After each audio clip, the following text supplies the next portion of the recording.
Hi guys and girls, Rose Burnett here, and I'm sitting out on a little jetty, right, just over the estuary, and literally just finished about a 9k walk. Got a little bit left to go. Yeah, it's Sunday here. It's a little bit windy, so I hope you can hear me. And I want to talk to you today about the art of letting go. And I know I've done a few videos on it before, way back when, and I thought it was a really good opportunity to I guess bring up some key points about it, some reminders about the art of letting go, and when do we need to use the art of letting go. And it's often when we're in a situation where we feel we cannot change things. We might have a problem or an issue that we're tackling that we feel like we haven't got the resources to tackle it with, or it's just creating emotions within self.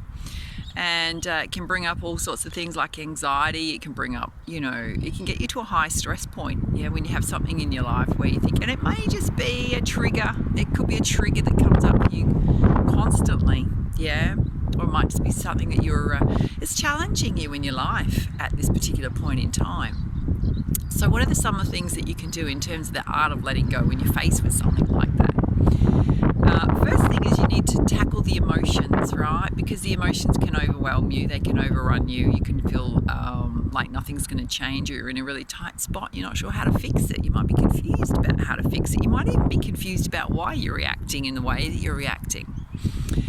And it's about trying to get clarity, because within all that confusion is the need to get clarity and understanding about whatever experience you're going through, what's the root cause of it, It can also be something where you might need to face what's happening in your life. You might need to have a difficult conversation with someone, and that's bringing up all sorts of emotions, because you need to be emotionally vulnerable about what's going on in your life, whether it's something that's tripping you up, or something you're failing at, or something's not working out for you the way you want it to work out. We can also pile a whole lot of stuff on top of ourselves and be really hard with ourselves, when things aren't progressing as fast as we want them to, or we feel like we're not achieving what we want to achieve, not reaching our highest potential. We can put so much pressure on ourselves that leads us to a bit of a boiling point, So the first key thing to it is to release the emotions. Have a cry if you need to have a cry. If you need to get angry, it's about releasing the anger, the frustration. It's about doing it in a healthy way, not a toxic way, not a way that's harmful to others. It's about not projecting what's going on internally within self onto others, because that's an easy way to deflect what's happening within self and punish and blame other people, when in fact it's something you need to deal with within self, And it's always a very important question you need to ask yourself is, if what's going on in my life, is it triggering by other people being in my life? Is it insecurities, fears coming up? Is it things that I'm uncomfortable talking about? That's not the other person's problem, it's yours, right? So you could take responsibility for that and recognize that it's something being triggered within you that you need to deal with. And it's always, instead of reacting, taking that time to pause and not react, not lash out, not say things you're going to regret later. It's about going within, and it's about finding some quiet time with self. And one of the most cathartic things you can do is to really reflect and go, okay, so why am I feeling this way? I might be experiencing a problem, and is it constantly coming up for me? Because that's an area of self that needs to be strengthened, in whatever aspect of your life it's affecting. And it often, it can be quite challenging to face things in our life that we want to put the blinkers onto. But there's always growth within that. And the key thing is that in that moment of emotions overrunning you, it's to come back to a place of stability within self, So the most important thing is to release the emotions in a healthy way. It can be that you just need to walk away from whatever you're doing and go and do something that's distracting in a healthy way, whether it's listen to some music, put on a guided meditation, get outside and get your feet on Mother Earth. Sometimes it's just about taking that quiet time to pause, release the emotions, and then to figure out why you're feeling like you are. It can be that in that moment you actually need to reach out to someone and express what's going on with self, or the problem that you're going through, just to have a bit of a sounding board, or even support. Or it might be the difficult conversation that you need to have. Instead of fearing that difficult conversation, have it. It's often what comes out of that is never as bad as what you think it's going to be. Yeah, we're all here to support each other. So often what is underlying that sense of anxiety and high emotion is fearing what others are going to think about you or say, or the reaction you're going to get from them, where in fact when you have that difficult conversation, it takes all of that pressure out of that situation that you're fearing. Yeah, it's then time to get some clarity about self. Yeah, absolutely. And what I mentioned before is one of the best ways to do that is to journal out your feelings. Yeah, whether you want to do it as inner reflection in terms of, okay, just sitting there quietly, why is this coming up for me? What do I need to change in my life? Because there's always something where we need to grow and expand, something we need to strengthen, something we need to face.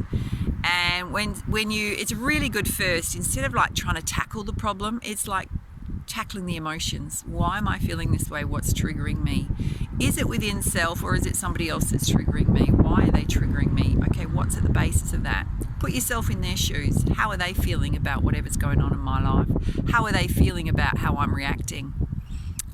What's possibly impacting them about what challenges or issues are going on in my life? When you put yourself in the other person's shoes, you go, oh, it pulls you up, and you actually have compassion for what other people are going through. It might be your problem, right? But if you're deflecting it onto others, or you want to push your anger, your resentment, your frustration onto others, your sadness, your emotions, do they need to carry your emotions? Your emotions are for you to carry, right? People can be supportive and loving around you, but you need to carry your emotions and take responsibility for them. So it really is that deep inner reflection, and it really does help when you can write it down on paper and just get it out and go, okay, why am I feeling like this, right? And then look at things that are challenging you in that moment, and then go, okay, so what's led me to this point? Because that can be really a beautiful moment where you go, you know what, I've had this challenge and that challenge, and wow, look what I've gone through. And you know, this is why I'm in this particular point right now in my life, because you may have gone through things that have impacted your life. They can be external to you, they can be to do with any part of self, whether it's your physical well-being, your health, whether it is you know, financial pressures, all sorts of stuff, right? Relationship issues. Okay, what led me to this point? What's been building up over the last couple of months, or it may be a bit longer, that's led me to this point? And then look at it and recognize and go, hey, you know what, I've done all right. You've got to this point and you're still here. You're still on this earth. You're still breathing, right? You've managed to get through a whole lot of challenges that you should be patting yourself on the back for, going, you know what, life was pretty sucky. And I've still managed to come through it, you know, instead of like really knocking yourself hard and blaming yourself and really being hard on yourself about either your lack of progress or you're not where you want to be. You know, I can give you an example. I'll give you, you know, I always share personal stuff with you, right? So I'm going to share something intensely personal with you. And, you know, often the impetus of me doing a video for you is that it can be reflected through experiences that are going on with me. It can be reflected through experiences that are going on with others that might trigger the conversation, yeah. And I was getting really hard on myself a couple of days ago. And it was for one of the reasons of lack of progress in terms of my projects and things I wanted to achieve. And I was in a bit of a spot where I was really, something just didn't work out for me. It didn't work out for me 2 days in a row, which meant that my path was blocked. Yeah, what I wanted to do, my path was blocked. And I'm going, is this universe trying to stop me and say, hey girl, you need to slow down? Or you're just not going to get and push through what you want to push through in these next couple of days. It's not going to happen. And it didn't happen, right? And in that moment, I had an emotional release and I had to let it go. But I also had to sit there and reflect on, okay, so what has happened to get me to this point, you know? And I looked at it and I literally wrote down the last 9 months. And for me, if you know my story, you know, from May last year, I got hit with, I don't want to say hit with, but a bit of a surprise in terms of having to deal with early stage breast cancer, right? And the last 9 months have been super sucky for me, really sucky, yeah? And I came through I had to have surgery, which was literally within 2 days of finding out I had to go in and have surgery. So it was just so quick that everything happened.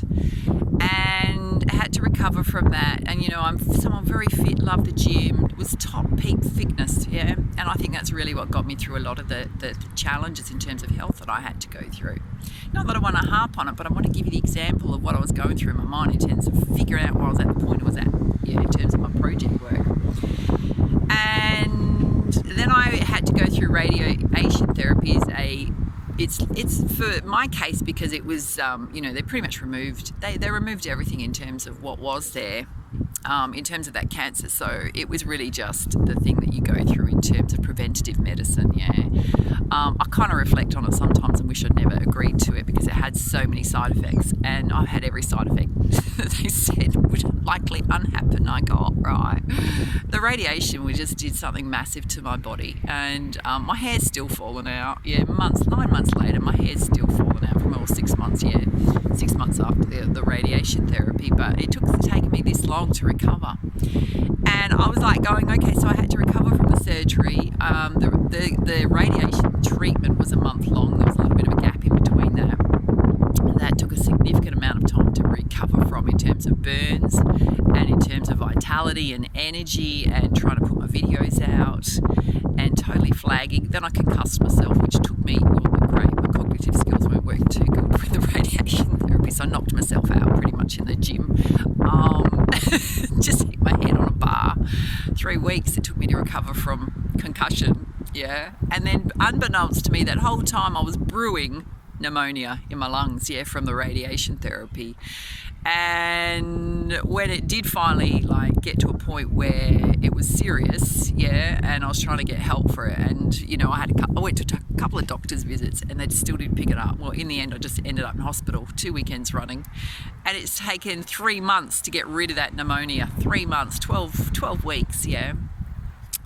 And so I was writing all of this down going, and the whole time I've had to stop and start my business and my services and my project work, stop and start the whole time. So I've had constant interruptions now for 9 months, right? So I've finally come through all of that and beat myself up. And I'm like, when I was writing it down, I was like, oh my God, girl, why are you beating yourself up? We can be so hard on ourselves by the things we say to ourselves, the pressure we put on ourselves. That's a personal example of mine, right? And it's not to do a pity party. I'm strong as, and I've just done a 9K walk, and it felt like it took 30 minutes. My fitness is way back up. And sometimes on my YouTube channel, if you think, oh God, the sound's a bit funny, she's croaky, that's because my lungs weren't expanding and I was dealing with pneumonia. Be gentle. But that's, and when you have a look at your life in that way and you go, let's stop being so hard on myself. Okay, so, and there was triggers going off, and I was thinking with other people, with the triggers within self, is it my insecurities, my fears coming up? Is it me not having difficult conversations I need to have? So exploring all of that. But then there's that beautiful moment where you go, okay, now that I've released the emotions, now that I've got clarity about why I'm feeling like I am, stop taking the pressure off yourself and love yourself a bit more, right? And then go, right, so what needs to change in my life? What's my next steps? What is it that is preventing me from doing what I'm doing or need to do? Write that down. And then it's a little action plan, and don't push yourself into your action plan, but it's like, okay, so this is actually what's tripping me up, and I need to approach it in a different way, totally different way I've been approaching it. Often what happens is you need to either get out of your comfort zone, try something new, reach out and get the resources you need to get you on your path, whether it's in your business, whether it's whatever's happening with you. If it's physical, I'm just trying to see what's swimming behind me. There's something swimming in the water, which is kind of exciting. We'll see if it comes closer. Sorry, I got distracted for a moment. Wildlife. Often get stingrays around here, which is kind of cool. So I digress. So it's about that. Okay, what are my 1 or 2 next steps that I need to do that's going to, put you back in your personal power? Because often what happens during that whole emotional thing, right, is you've stepped out of your personal power and your empowerment. You've either gone into victim mode, or you've gone into woe is me mode, or you're just overwhelmed by what's happening in your life. There's nothing wrong with that. But you need to get back into your empowerment and your personal power.